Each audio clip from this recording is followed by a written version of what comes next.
नमस्कार साथियों, स्वागत है आपका अपने YouTube चैनल में। आज की इस वीडियो में हम 12वीं कक्षा के इतिहास विषय का 4th चैप्टर चतुर्थ अध्याय विचारक, विश्वास और इमारतें, सांस्कृतिक विकास आपके लिए लेके आए हैं।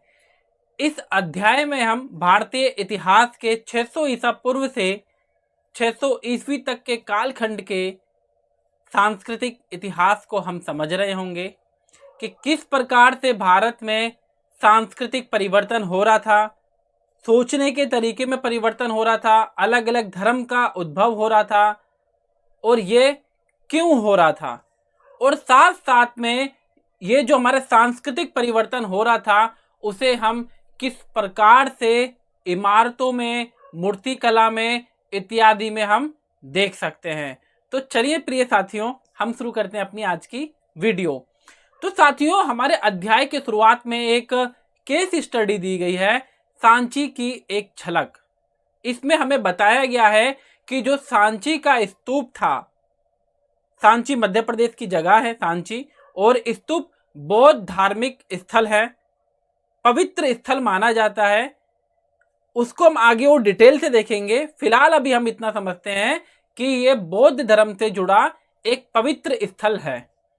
तो सांची में एक स्तूप था और उसको किस प्रकार से सांची की जो शाहजहां बेगम थी उसने किस प्रकार से संरक्षण दिया। 19वीं सदी के जो सभी यूरोपीय देश के जो लोग भारत में आ रहे थे उनकी सांची के स्तूप में काफी दिलचस्पी थी, क्योंकि जो सांची का जो स्तूप बनाया गया था साथियों, वो काफी ज्यादा विकसित स्तूप था। सुंदर सुंदर मूर्तियां, त्रिवर्ण द्वार मतलब कि मेन गेट एक तरीके से हम समझ सकते हैं। आगे हम उसको डिटेल से समझ रहे होंगे। तो मतलब कि यूरोपीय लोगों के अंदर सांची के स्तूप को लेके काफी दिलचस्पी थी, और जो सांची के स्तूप में जो मूर्तियां थी, त्रिवर्ण द्वार थे, जो भी इमारतें थी, वो उन्हें ले जाना चाहते थे अपने यूरोप में। फ्रांसीसियों ने सबसे अच्छी हालत में बचे सांची के पूर्वी तोरण द्वार को फ्रांस के संग्रहालय में ले जाने की मांग रखी कि भाई सांची स्तूप का जो तोरण द्वार है, तोरण द्वार मतलब कि जो गेट है, बड़ा गेट है, वो हम उसे अपने फ्रांस के संग्रहालय में, म्यूजियम में लेके जाना चाहते हैं। कि मतलब कि जो चीज वो मांग रहे थे, तोरण द्वार मांग रहे थे, मूर्तियां मांग रहे थे, तो उन्होंने, शाहजहां बेगम ने क्या करा कि उनकी एक प्लास्टर प्रतिकृतियां बना दी, एक डुप्लीकेट मूर्तियां बना दी या डुप्लीकेट छवि बना दी और उन लोगों को दे दी, और उनसे वो लोग, फ्रांसीसी, अंग्रेज, यूरोपीय लोग संतुष्ट हो गए। इस प्रकार से जो ओरिजिनल मूर्तियां थी सांची स्तूप की, तोरण द्वार थे, वो क्या सांची में ही रहे। साथ में भोपाल के शासकों शाहजहां बेगम और उनकी उत्तराधिकारी सुल्तान जहां बेगम ने प्राचीन स्थल के रख रखाव के लिए धन भी दिया। कि जो भोपाल के शासक और उसके उत्तराधिकारी थे, उन्होंने इन स्थलों की सुरक्षा के लिए, संरक्षण के लिए, रखरखाव के लिए पैसा भी दिया। सुल्तान जहां बेगम ने वहां पर एक संग्रहालय बनाया और अतिथिशाला भी वहां पर बनाई, उसके लिए उन्होंने पैसा दिया। वहां रहते हुए ही जो हमारे जॉन मार्शल ने कई पुस्तकें लिखी, और उन्होंने, उनकी जो पुस्तकें उन्होंने लिखी थी वो कई खंडों में प्रकाशित भी हुई है। तो जो पुस्तकें लिखी गई थी उसमें भी शाहजहां बेगम और उनके उत्तराधिकारियों ने सहयोग किया था, अनुदान दिया था। हम इस मामले में भी भाग्यशाली रहे कि जो स्तूप था, जो पूरा का पूरा स्तूप था, वहां पर किसी रेल ठेकेदार या निर्माता की वहां पे नजर नहीं पड़ी, अन्यथा वो वहां पे खुदाई करने जाते, मूर्तियां वगैरह चुरा कर ले जाते। आने वाले टाइम पे, आने वाले चैप्टर में, जो पूरा चैप्टर का टॉपिक है, उसमें हम अमरावती स्तूप के बारे में भी समझने वाले हैं। जब हम थोड़ा आगे जाएंगे तो पिक्चर और क्लियर होती जाएगी। तो साथियों, आपसे निवेदन है कि वीडियो में शुरू से लेकर आखिर तक बने रहिएगा, और इस वीडियो से जो हमारा अध्याय है उसके जो भी 2-3 पार्ट जो भी आ रहे हैं, संपूर्ण तरीके से देखिएगा, कि मैं आपको भरोसा दिलाता हूं कि वो आपकी एक बहुत अच्छी समझ इस अध्याय पर बन पाएगी। साथ साथ में आज यह जगह भारतीय पुरातात्विक सर्वेक्षण के सफल मरम्मत और संरक्षण का जीता जागता उदाहरण है। कि साथियों यहां पर हमने देखा कि जो सांची का स्तूप था वो किस प्रकार से सुरक्षित बचा, ये हमने समझा। अगर हम अपनी अगली स्लाइड पर जाएं, सांची स्तूप, जैसे कि आप फोटो देख रहे हैं साथियों, ये फोटो जो आपको दिख रही है ये एक स्तूप की फोटो है। और जो मैं आपको हाईलाइट भी करता हूं, ये जैसे कि ये जो हमारा मुख्य भाग है, ये जो दिख रहा है अंडाकार भाग, ये स्तूप संरचना है। और ये जो आप एक गेट देख रहे हैं, वो गेट क्या है? तोरण द्वार। तोरण द्वार इसे कहा जाता है ऐतिहासिक और इमारती भाषा में, वास्तुकला विज्ञान में। और ये जो हमारी एक ये रैली बनी हुई है, तो ये हमारा पूरा सांची का स्तूप था, जिसमें मूर्तियां भी थी और अन्य चीजें भी शामिल थी।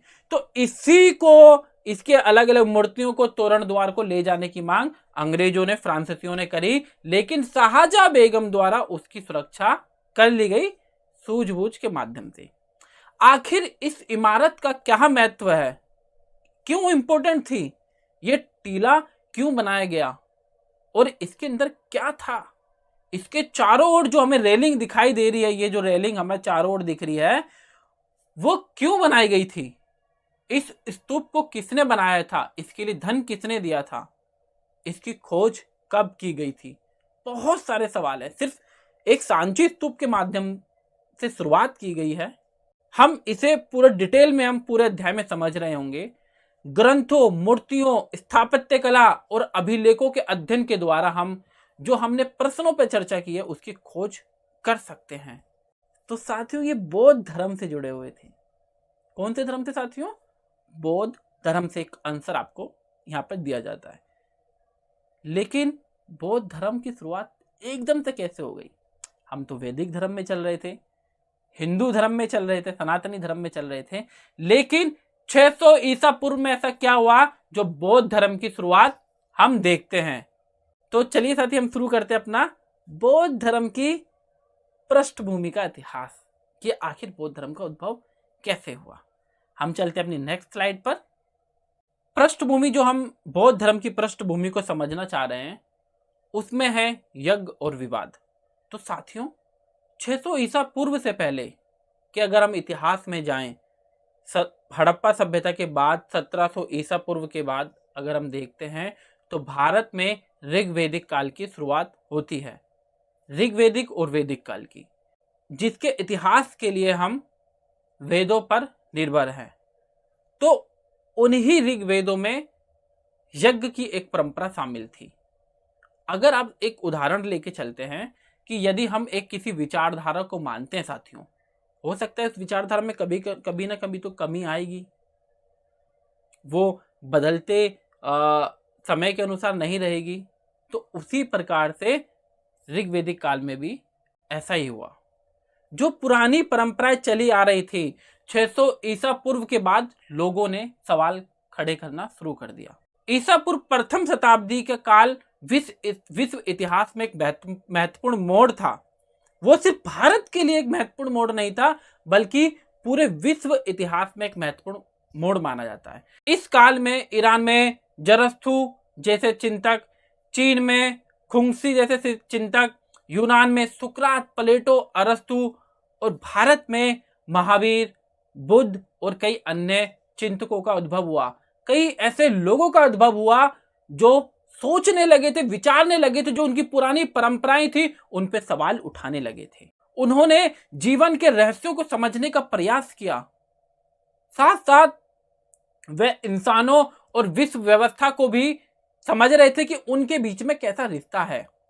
तो हम समझ सकते हैं कि जो ये काल था उस टाइम पर विश्व इतिहास में और भारतीय इतिहास में कुछ लोगों का उद्भव हुआ था, कुछ चिंतकों का उद्भव होने लगा था, जो चिंता करने लगे थे, समझने लगे थे, सवाल उठाने लगे थे पुरानी परंपरा से। यही वह समय था जब गंगा घाटी में नए नए राज्यों का उद्भव हो रहा था। 16 महाजनपदों के बारे में भी हम समझ चुके हैं, पढ़ चुके हैं। तो यही वही काल था। और साथ में सामाजिक एवं आर्थिक जीवन में भी कई प्रकार के बदलाव आ रहे थे। तो ये जो काल था साथियों, ये बहुत बदलाव का काल था। पुरानी परंपराओं पर सवाल उठने लगे थे, और जो शहरीकरण आ रहा था उससे समाज में जटिलताएं आ रही थी, साथ में जो हमारे सुख दुख के कॉन्सेप्ट को लेकर भी सवाल उठने लगे थे। शहरीकरण के कारण से कई सारे बदलाव भी हम देख रहे थे। विस्तृत चर्चा हम आगे करने वाले हैं। फिलहाल अभी हम चलते हैं अपने अगले टॉपिक पर, यज्ञों की परंपरा की। हमने बात करी 1700 ईसा पूर्व के बाद से भारतीय इतिहास में ऋग्वेदिक काल की उत्पत्ति होती है, और उस ऋग्वेदिक काल के दौरान यज्ञ बहुत महत्वपूर्ण माने जाते थे। क्यों, कैसे, समझते हैं थोड़ा। धार्मिक विश्वासों और व्यवहारों की नई धाराएं प्राचीन युग से ही चली आ रही थी, कि जो धार्मिक विश्वास थे, व्यवहार थे, प्राचीन काल से ही चली आ रही थी। पूर्व वैदिक परंपरा, जिसकी जानकारी हमें 1500 से 1000 ईसा पूर्व में संकलित ऋग्वेद से मिलती है, वैसी एक प्राचीन परंपरा थी। कि जो वैदिक परंपरा की अगर हम बात करते हैं, वही एक ऐसी परंपरा थी जो प्राचीन काल से चली आ रही थी। ऋग्वेद में अग्नि, इंद्र, सोम इत्यादि देवताओं का विवरण मिलता है, और उन देवताओं के लिए स्तुतियों का संग्रह हमें मिलता है, मंत्रों का संग्रह हमें मिलता है ऋग्वेद में। यज्ञों के समय इन स्तुतियों या मंत्रों का उच्चारण किया जाता था, कि जब हम यज्ञ करते थे तो यज्ञ के दौरान अग्निदेव के लिए, इंद्र देव के लिए, सोम देव के लिए हम मंत्रों का उच्चारण किया करते थे। और लोग, जो उस टाइम के लोग थे, ये यज्ञ क्यों करवाते थे, क्यों मंत्रों का उच्चारण करते थे? अपने मवेशियों के लिए, गाय के लिए, पशुधन के लिए, अपने स्वास्थ्य के लिए, लंबी आयु के लिए प्रार्थना किया करते थे, यानी यज्ञ करवाया करते थे। शुरू में यज्ञ सामूहिक रूप से होते थे। यज्ञ आप जानते हैं भली भांति, यज्ञ क्या है कि हम कुंड में अग्नि देवता के सामने यज्ञ करते हैं। बाद में लगभग 1000 ईसा पूर्व से 500 ईसा पूर्व के बीच कुछ यज्ञ घर के मालिकों द्वारा करवाए जाने लगे। पहले सामूहिक रूप से करवाए जाते थे, अब पर्सनल भी यज्ञ होने लगे। राजसूय यज्ञ और अश्वमेध यज्ञ जैसे जटिल सरदार या राजाओं के द्वारा करवाए जाते थे। और जो ये यज्ञ हुआ करते थे, चाहे किसी भी स्तर पे करवाए जा रहे हो, सामूहिक रूप से करवाए जा रहे हो, राजा के स्तर पे करवाए जा रहे हो, घर में यज्ञ करवाए जा रहे हो, इनके लिए हम ब्राह्मणों पर, पुरोहितों पर निर्भर रहते थे। अगर आप एक तस्वीर आप देख पा रहे हैं कि यहाँ पर एक यज्ञ चल रहा है, ये यहाँ पे एक यज्ञ चल रहा है, और यहाँ पर ये मैं कलर, तो यहाँ पे अगर आप देख रहे हैं कि यज्ञ, यहाँ पे यज्ञ हो रहा है, और जो ये यज्ञ था राज सूर्य यज्ञ था, कि जब राजा का राज्याभिषेक हुआ करता था, उसे जब उत्तराधिकारी से राजा बनाया जाता था, तब ये यज्ञ किया जाता था। और साथ साथ में एक यज्ञ, एक यहाँ पे आप प्रथा देख रहे हैं, ये था अश्वमेध यज्ञ का एक पार्ट होता था। इसमें क्या होता था कि जब भी राजा अपना राज्याभिषेक करता था, तो उसके बाद कुछ घोड़ों को वो खुले में छोड़ दिया करता था, और जहां जहां तक वो घोड़े जाते थे, और उसकी सीमा उस राजा के राज्य की सीमा वहां तक मानी जाती थी। तो ये यज्ञ हुआ करते थे। और यज्ञों में हम भले ही इंद्र देव की, सोम देव की, अग्नि देव की से प्रार्थना किया करते थे, लेकिन ऐसा माना जाता था कि इस प्रार्थना में आपके बीच, आपके लिए एक बिचौलिया होना बहुत आवश्यक है। वो ब्राह्मण या पुरोहित हो सकता है, आप उसके माध्यम से ही देवताओं के संपर्क में आ सकते हैं। तो ये यज्ञ परंपराएं हमारी चल रही थी। तो साथियों, समझना आप कि हम किस प्रकार से एक पुरानी परंपरा को मान रहे थे, अब लोग उन पे सवाल उठाने लग रहे थे। फिलहाल अभी हम चलते अपनी अगली स्लाइड पर, नए प्रश्न, कि अब किस प्रकार से जो पुरानी परंपराएं हमारी चली आ रही थी साथियों, अब उस पे सवाल खड़े होने लगे थे। लोग सोचने लगे थे सवालों के बारे में, अपनी परंपराओं के बारे में। ये सिर्फ अलग अलग धर्मों के उद्भव से ही नहीं होता, बल्कि जिस धर्म की हम बात कर रहे हैं उन धर्मों में भी सुधार की गुंजाइश होने लगी थी। तो उपनिषदों की हम बात करते हैं, जिस प्रकार से ऋग्वेद है, हमारे 4 वेद हैं, पुराण हैं, धर्मसूत्र हैं, धर्मशास्त्र हैं, उसी प्रकार से उपनिषद भी हमारे ग्रंथ हैं।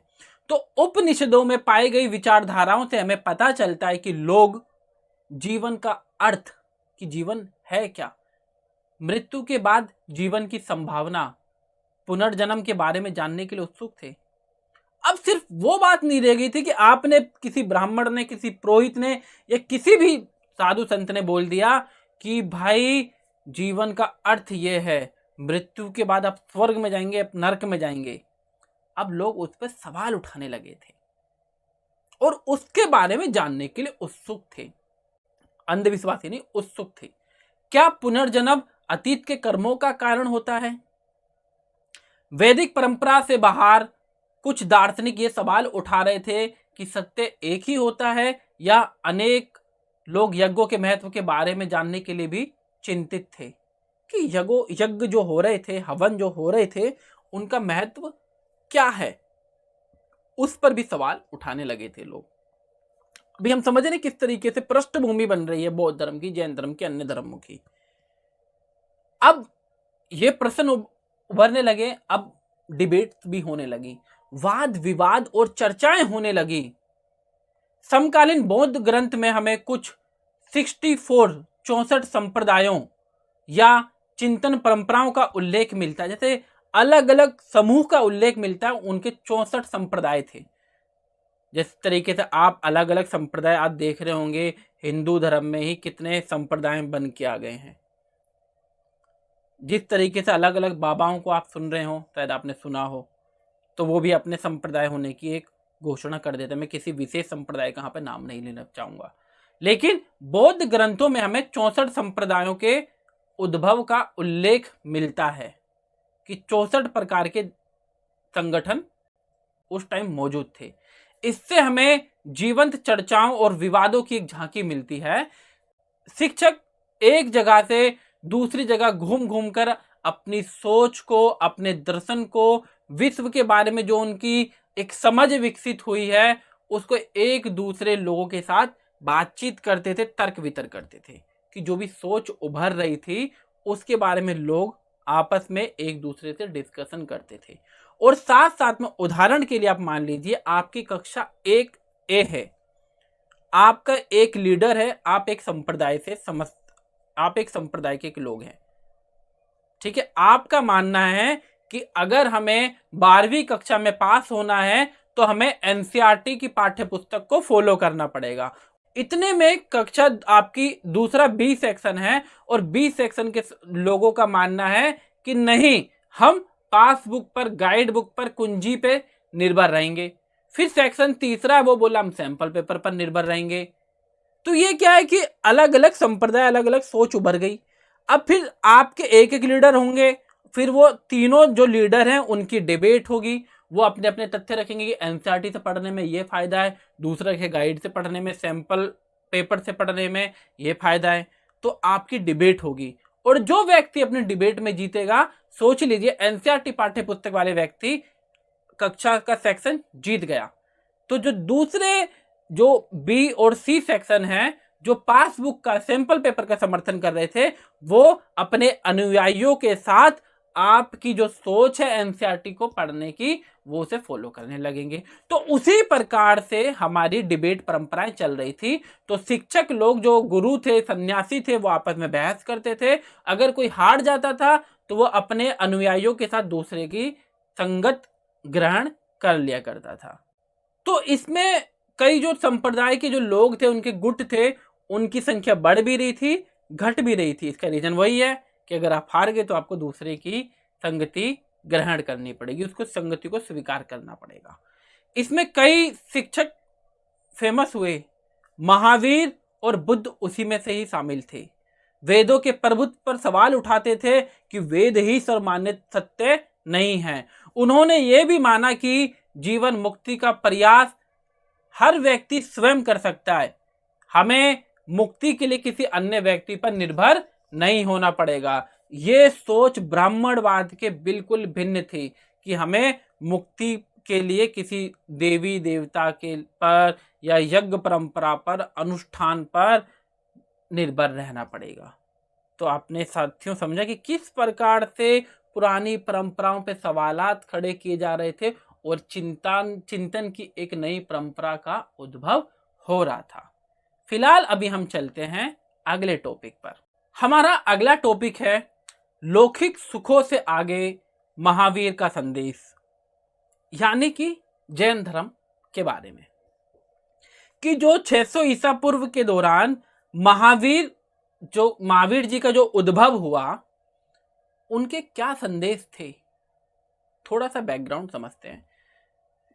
महावीर जी जो थे वो जैन धर्म से संबंधित थे और जैनों के मूल सिद्धांत, जो उनकी थ्योरी है जन्म को लेके, जीवन को लेके, उनके जो सिद्धांत थे वो 6ठी ईसा पूर्व में वर्धमान महावीर जी के जन्म से पहले ही भारत में चले आ रहे थे। अर्थात जैन धर्म महावीर जी के पहले से भी चल रहा था। जैन परंपरा के अनुसार महावीर से पहले 23 शिक्षक रह चुके थे, जिन्हें वो तीर्थंकर कहते थे, यानी कि 23 गुरु रह चुके थे महावीर जी से पहले। और महावीर जी जो थे वो 24वें गुरु थे या 24वें तीर्थंकर थे जैन धर्म के। अब हम बात करते हैं जैन धर्म का दर्शन क्या था, कि जैन दर्शन एक तरीके से सोच विचार, कि जैन धर्म का सोच क्या थी अगर हम जैन धर्म को समझना चाहें तो साथियों, जैन दर्शन की सबसे महत्वपूर्ण अवधारणा यह है कि संपूर्ण विश्व प्राणवान है, कि पूरी दुनिया के अंदर जीवन है। यह माना जाता है कि पत्थर में, चट्टान में और जल में भी जीवन है, जिसको हम अक्सर समझते हैं कि पत्थर है तो हम उसको चोट पहुंचा सकते हैं, इसके अंदर जान नहीं है, ऐसा हम मानते हैं। लेकिन जैन धर्म का मानना है कि पत्थर में भी जान है, जल में भी, पानी में भी जीवन है, चट्टान में भी जीवन है, जो हमारे आसपास सारी चीजें हमें दिखती हैं। जीवों के प्रति अहिंसा, अहिंसा मतलब कि उनके साथ हम मार काट नहीं कर सकते, जीवों के साथ, जानवरों के साथ। जीवों के प्रति अहिंसा, खासकर इंसानों के साथ, जानवरों के साथ, पेड़ पौधे और कीड़े मकोड़ों को ना मारना जैन दर्शन का, जैन सोच का एक मुख्य केंद्र बिंदु है। साथ साथ में जैन मान्यता के अनुसार जन्म और पुनर्जन्म का चक्र कर्म के द्वारा निर्धारित होता है, कि अगर आपके कर्म जैसे होंगे उसी प्रकार से आपका पुनर्जन्म में वो फल आपको मिलेगा। अर्थात जैन धर्म में पुनर्जन्म पर विश्वास किया जाता है कि आपको दोबारा से जन्म होगा। जैन साधु और साध्वी 5 व्रत करते थे, जो जैन धर्म के फॉलोअर्स होते थे। 5 व्रत क्या करते थे? हत्या ना करना, चोरी ना करना, झूठ ना बोलना, ब्रह्मचर्य, धन संग्रह ना करना। मतलब सारी अच्छी अच्छी बात है साथियों। अब देखो, ये रटने वाली चीज थोड़ी है साथियों, ये हम एक समझ रहे हैं बेसिक कॉन्सेप्ट के साथ। और मेरा आपसे एक अनुरोध और है साथियों, कि आप अपने साथ में एनसीईआरटी की पाठ्य पुस्तक भी रखें और साथ साथ में अपने साथ एक नोटबुक और कलम भी रखें, जिससे कि अगर कोई डाउट होता आप तुरंत लिख लीजिए और आप कमेंट बॉक्स में जाके हमसे सवाल कर सकते हैं या गूगल के माध्यम से उसका आंसर ढूंढ सकते हैं। हम भी प्रयास करेंगे आपका जैसे ही कमेंट आता है हम उसका उत्तर आपको तुरंत उपलब्ध करवा दें। तो जैन धर्म के दर्शन के बारे में हमने जाना। अब जैन धर्म का विस्तार कैसे हुआ? धीरे धीरे जैन धर्म भारत के कई हिस्सों में फैल गया। उत्तर से दक्षिण, पूर्व से पश्चिम, लगभग संपूर्ण भारत में फैल गया। बौद्धों की तरह ही जैन विद्वानों ने प्राकृतिक, संस्कृत, तमिल जैसी अनेक भाषाओं में साहित्यों का सृजन किया। कथाओं का, कहानियों का सृजन उन्होंने किया जैन विद्वानों ने। धार्मिक परंपराओं से जुड़ी हुई सबसे प्राचीन मूर्तियों में जैन तीर्थंकरों के उपासकों द्वारा बनाई गई जो मूर्तियां हैं, भारतीय उपमहाद्वीप के अलग अलग हिस्सों में फैली हुई हैं। तो साथियों, ये थे हमारा आज के वीडियो का पार्ट का हिस्सा। अभी के लिए इतना ही है। जल्द हम आपसे जुड़ेंगे और सेकंड पार्ट आपके लिए लेके आएंगे। यदि इस अध्याय से या इस वीडियो से संबंधित कोई भी आपको डाउट हो रहा है तो कमेंट सेक्शन में जाइए साथियों और वहां पे कमेंट करिए। आप डाउट पूछ सकते हैं या फिर अगर आपको ये नहीं करना आप गूगल कर सकते हैं। बाकी आपके साथ की बहुत ज़रूरत है, आपके सहयोग की बहुत ज़रूरत है हमें, इसलिए चैनल को सब्सक्राइब करें, लाइक करें और अपने साथियों के साथ शेयर करें, जिससे कि हमारा मनोबल और बढ़ सके। अभी के लिए इतना ही, जल्दी आपसे जुड़ेंगे। Thank you.